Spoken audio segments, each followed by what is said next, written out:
En México, todos los presidentes han dicho o hecho cosas chuscas que quedan para la posteridad. Aquí les platicaré algunas a partir de Lázaro Cárdenas. Lázaro Cárdenas se dice que llegaba a Los Pinos con su esposa Doña Amalia y le llevaba niños, uno o varios niños. Le decían, mira, Doña Amalia, estos son hijos de la revolución. Y bueno, aunque legítimamente o reconocido nada más tuvo a Cuauhtémoc, bueno, pues se dice que él vivió en Los Pinos, Cuauhtémoc, rodeado de niños, hijos de la revolución. Y doña Amalia los aceptaba y los cuidaba. Otra característica de Lázaro Cárdenas fue sus ejidos, la repartición de la tierra, donde históricamente se demostró que esto fue un gran error, que fue el origen del atraso en la agricultura y en el campo mexicano, porque Lázaro Cárdenas a los campesinos pues les daba su parcelita, pero no les daba maquinaria, no les daba capacitación, no les daba herramienta, no les daba insumos, y entonces el campesino pues poco podía hacer con ese pedazo de tierra, con esa parcela, y además no le permitía venderlo. Entonces, esta política agraria pues fue el motivo del atraso en el campo mexicano durante muchos años. Lázaro Cárdenas nombra a Manuel Ávila Camacho su sucesor en la presidencia, un militar como él, general también, y con Manuel Ávila Camacho empiezan los hermanos incómodos. Manuel Ávila Camacho tuvo un hermano llamado Maximino, el cual entre las cosas chuscas que se comentan fue que cuando Manuel Ávila Camacho llega a la presidencia, Maximino había sido gobernador de Puebla, Manuel Ávila Camacho nombra su gabinete y no lo nombra a su hermano Maximino dentro del gabinete.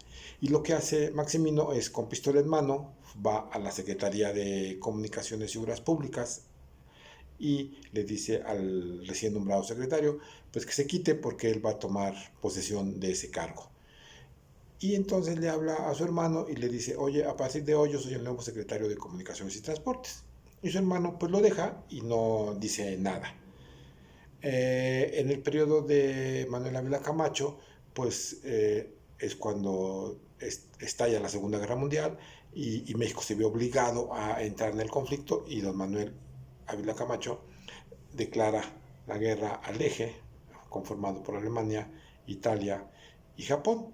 Y así es como entramos a la Segunda Guerra Mundial y nuestra aportación fue nuestro heroico Escuadrón 201.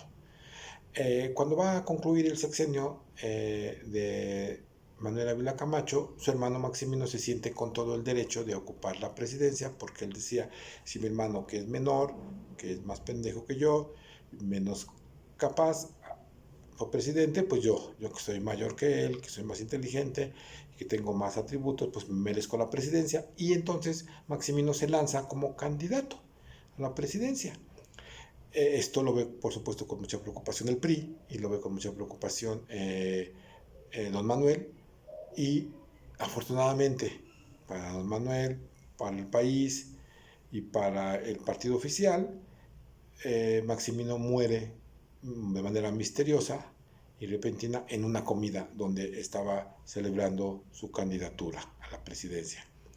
Esto lo pueden ver en la película de Arráncame la vida. Ahí se ve reflejada la vida de Maximino Ávila Camacho. Y entonces, una vez don Manuel libre de su hermano, pues a quien nombra como su sucesor es a Miguel Alemán Valdés.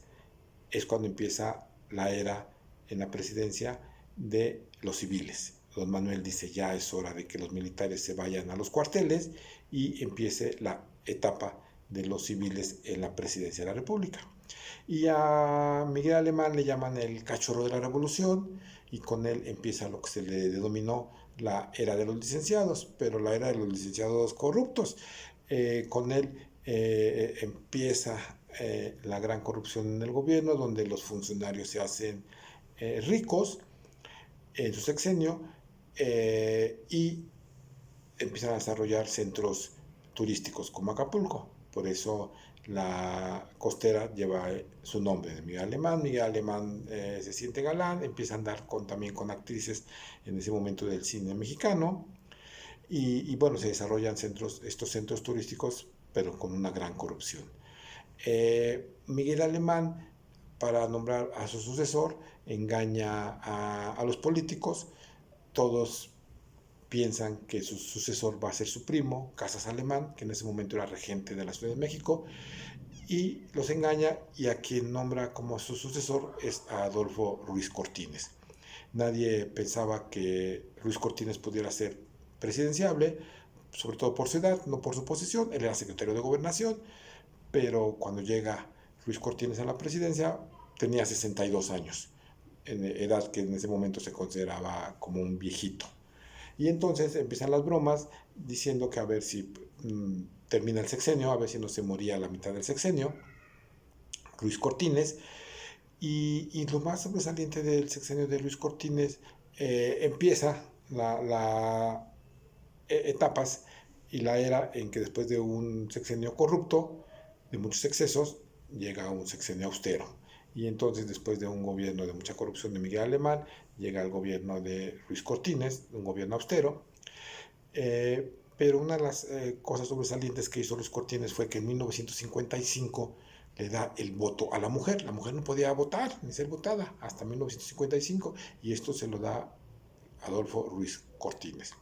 Y él también decían que era un viejito muy mañoso, y también engaña a los políticos, y nombra a su sucesor, a otro Adolfo, como si no hubiera más nombres en el país para ser presidentes, y nombra a Adolfo López Mateos. Y los engaña a los políticos de ese tiempo, porque Adolfo López Mateos era secretario del Trabajo.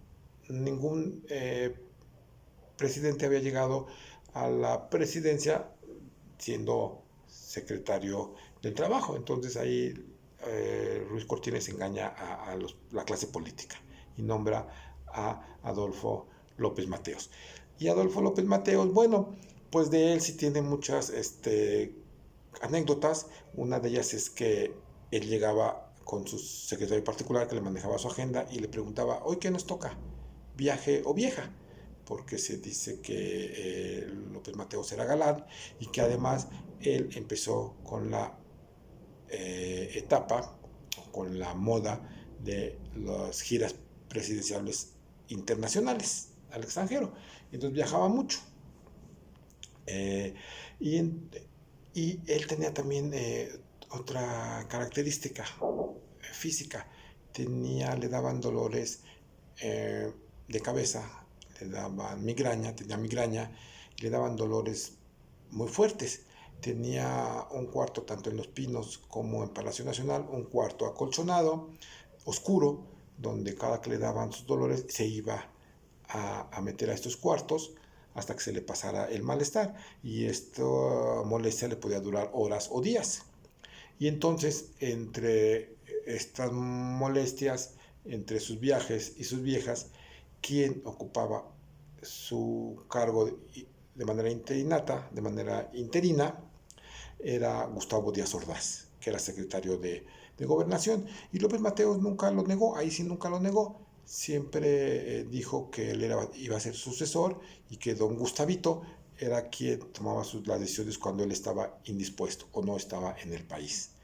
Y entonces Gustavo Díaz Ordaz se dice que es el único presidente que ha ocupado este cargo durante 2 sexenios, con López Mateos y en su sexenio. Y bueno, después de un gobierno también de mucha corrupción, el de López Mateos, llega Gustavo Díaz Ordaz, un gobierno austero, pero bueno, recordado por 2 grandes cosas. Una, la matanza de Tlatelolco, por supuesto, y otra, que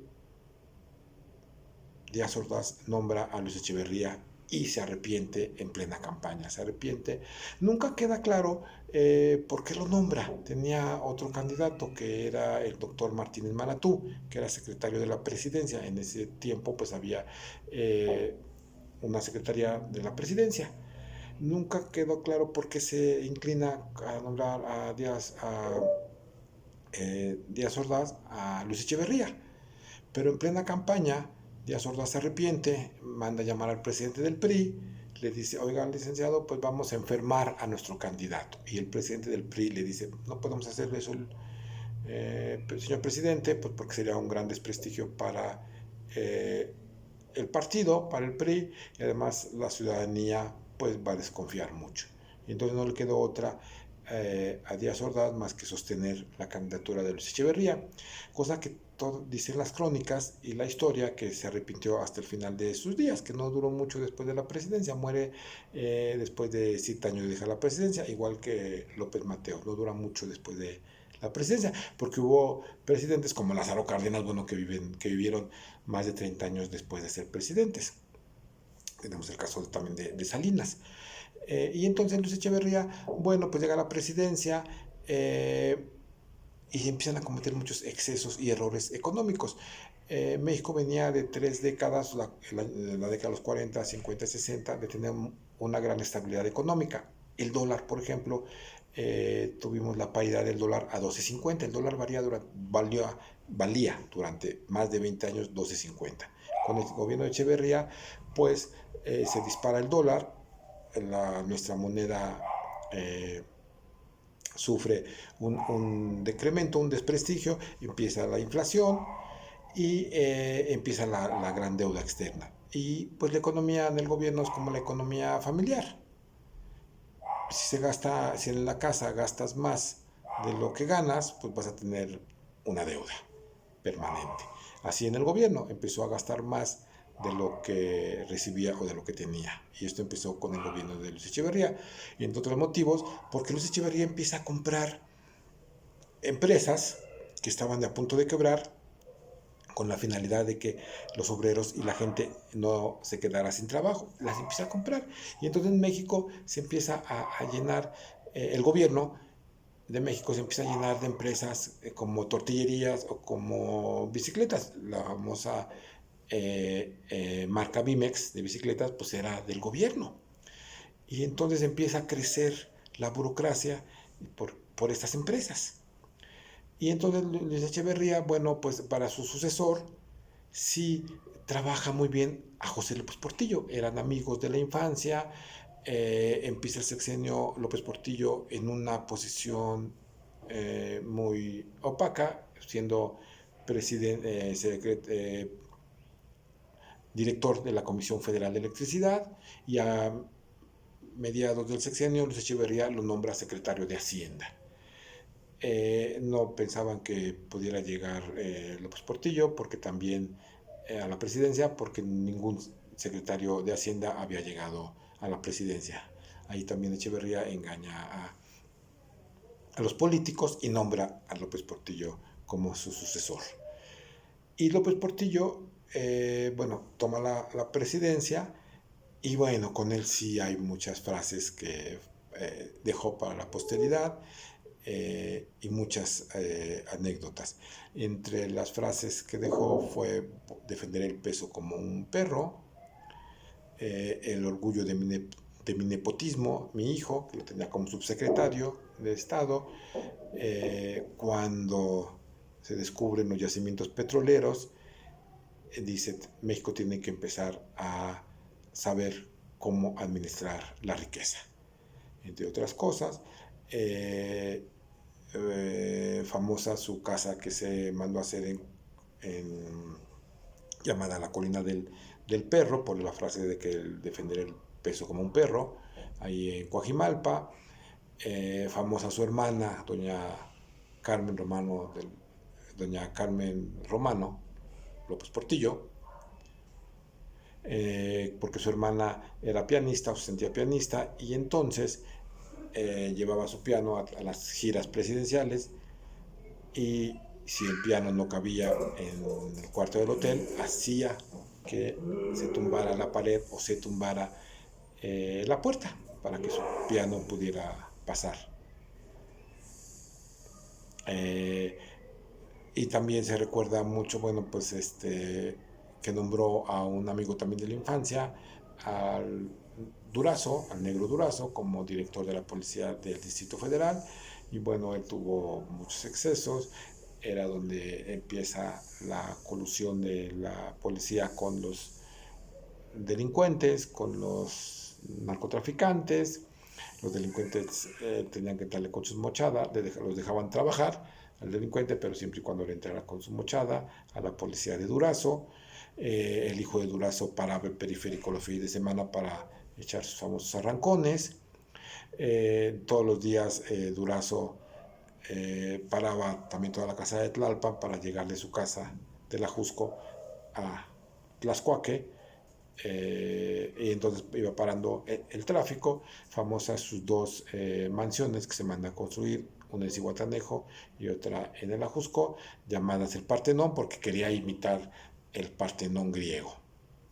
Y, y bueno, una característica muy curiosa de López Portillo fue una ocurrencia muy histórica, fue que nombra López Portillo a su amante secretaria de Estado, la nombra secretaria de Turismo, a Rosa Luz Alegría, que además había sido esposa de su hijo. Primero fue esposa de su hija y después anduvo con López Portillo, con el papá. Bueno, cosas de los políticos. Y entonces López Portillo, pues los candidatos a sucederlo se le van cayendo a lo largo del sexenio. Se le cayó un Carlos Tello, se le cayó un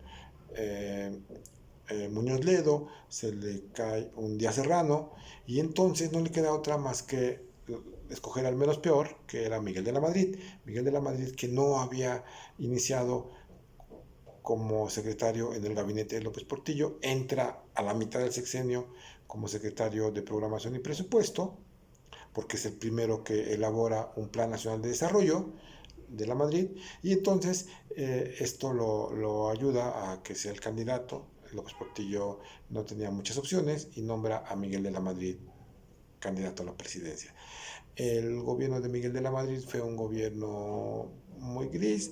Lo más sobresaliente, lo que más se recuerda, son los temblores de 1985, en donde el gobierno se vio rebasado, no supo qué hacer en esos temblores, y quien tomó la iniciativa fue la ciudadanía.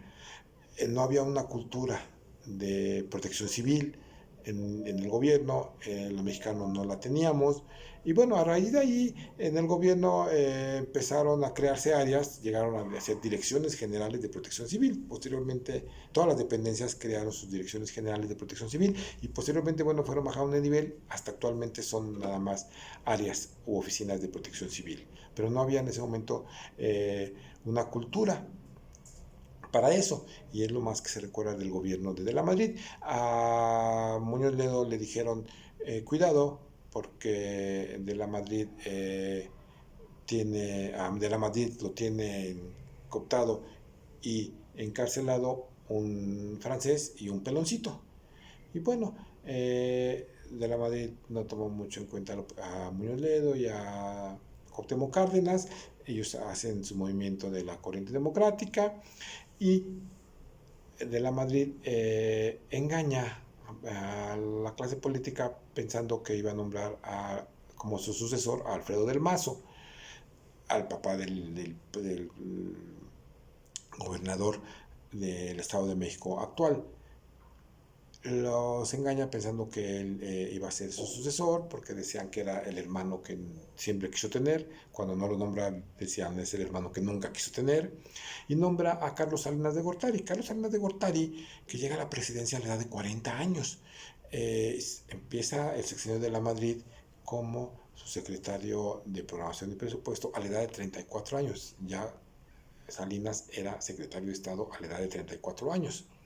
Y a los 40 llega a la presidencia. Y llega Salinas de Gortari a su presidencia, y bueno, pues ahí tiene muchas cuestiones que se recuerdan. El levantamiento del ejército zapatista, la entrada, la firma del Tratado de Libre Comercio con México, con Estados Unidos y Canadá, la muerte de su cuñado, Francisco Ruiz Massieu, y bueno, y otro hermano incómodo, el hermano incómodo más famoso, Raúl Salinas de Gortari. que también era nombrado el señor del 10%, porque también pedía 10% en cada licitación o en cada compra del gobierno.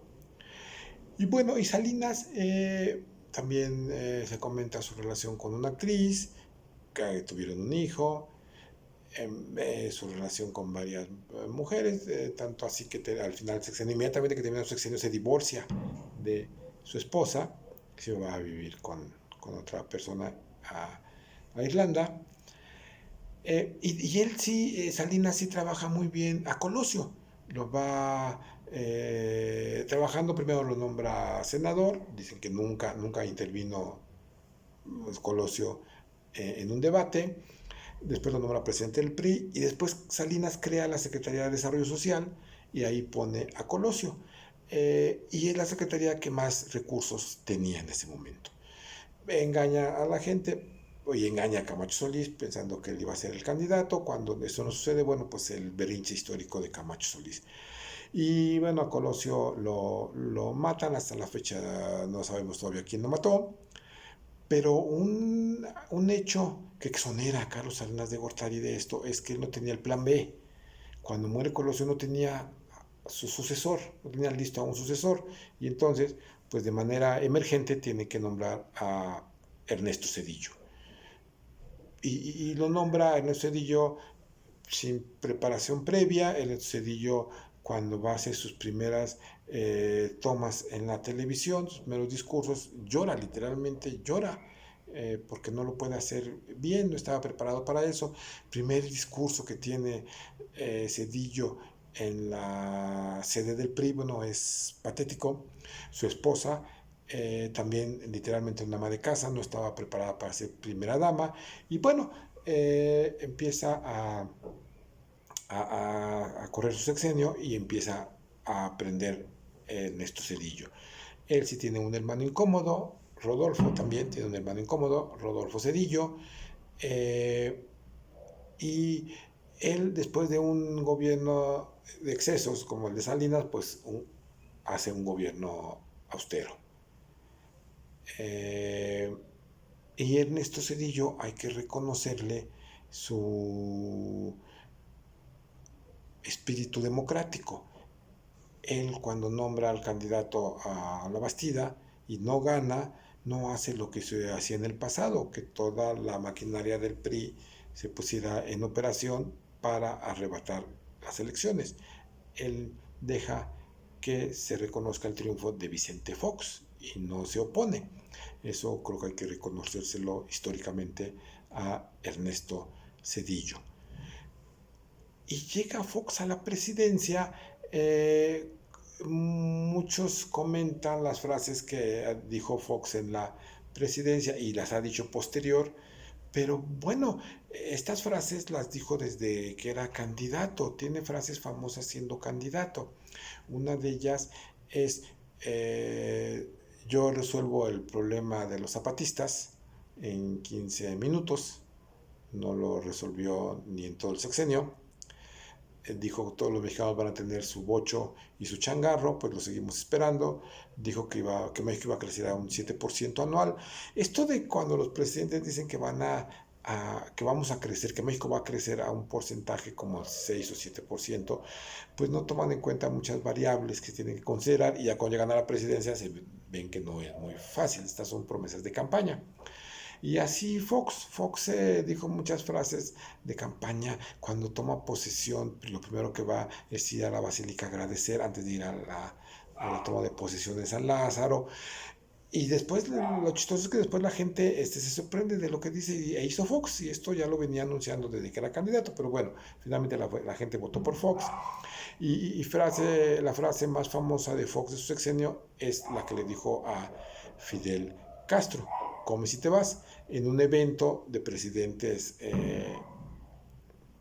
americanos, en donde no querían que el presidente Bush no quería encontrarse con Fidel Castro, y entonces le piden a, a, a Fox que literalmente apure a Fidel Castro. por eso la famosa frase de comes y te vas.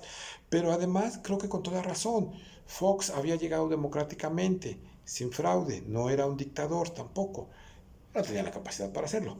Y entonces, con todo el derecho, le decía a Fidel Castro, bueno, yo llegué a la presidencia de mi país de manera democrática, tú eres un dictador que has tenido muchos años y entonces, pues por eso sus diferencias con Fidel Castro, por eso no lo quería mucho. Y bueno, Fox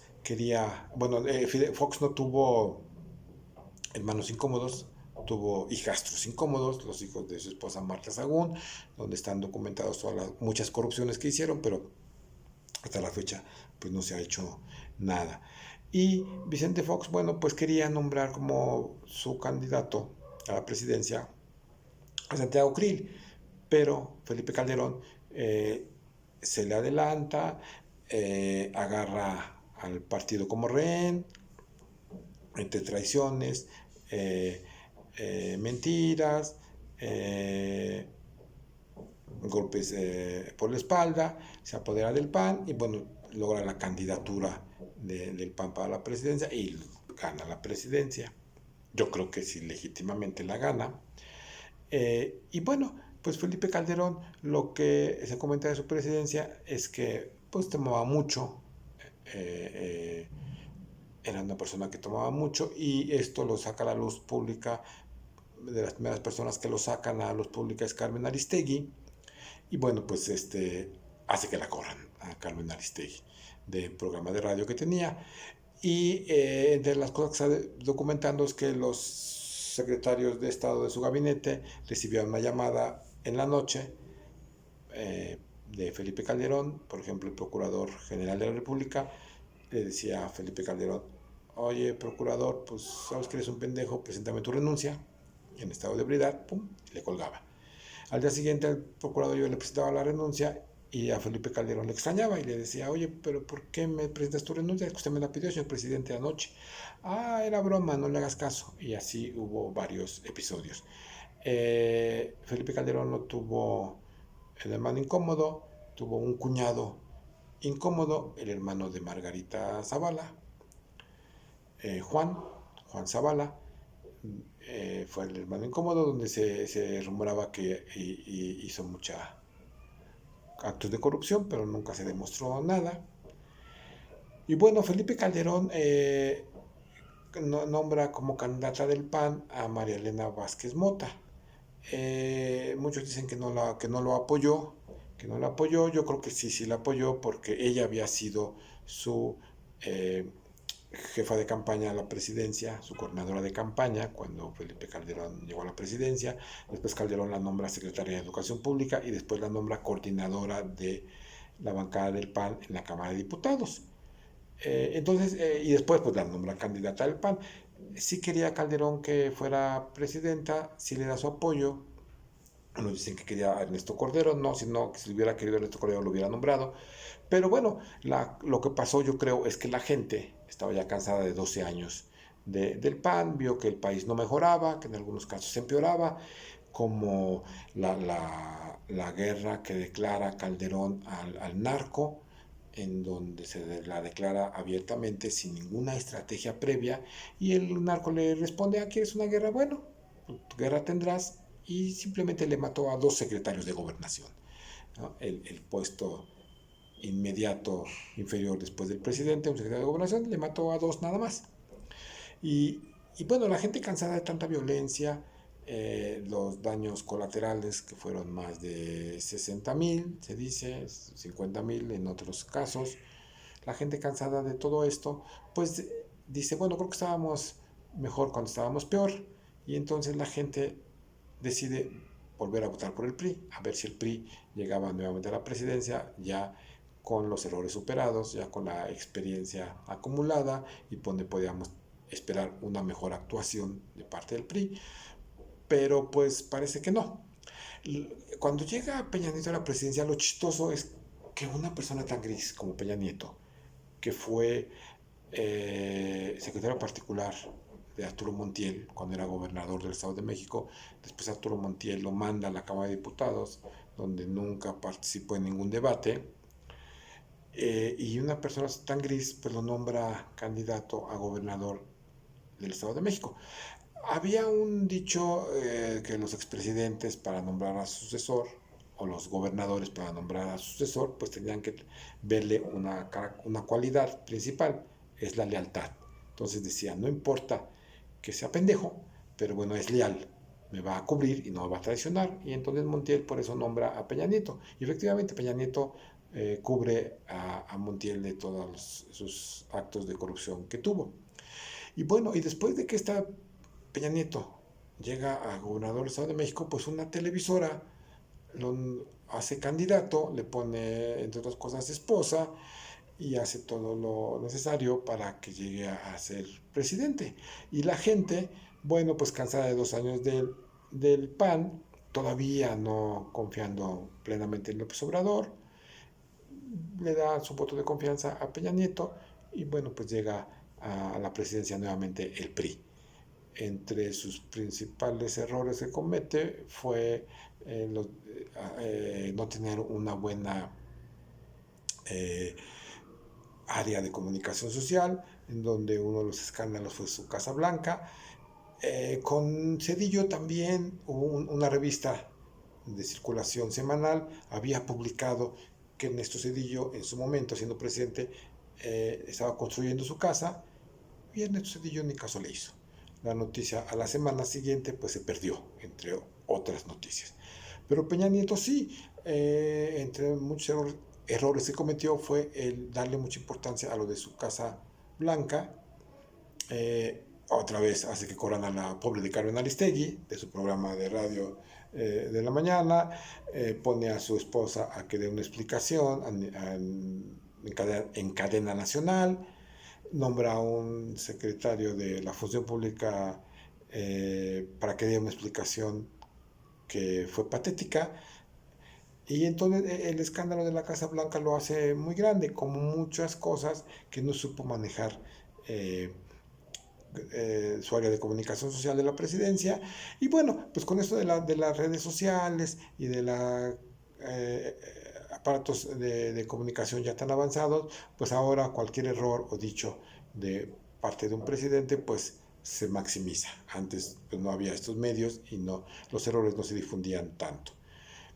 Pero creo que el gobierno de Peña Nieto todavía tiene mucho que decir a este respecto los historiadores.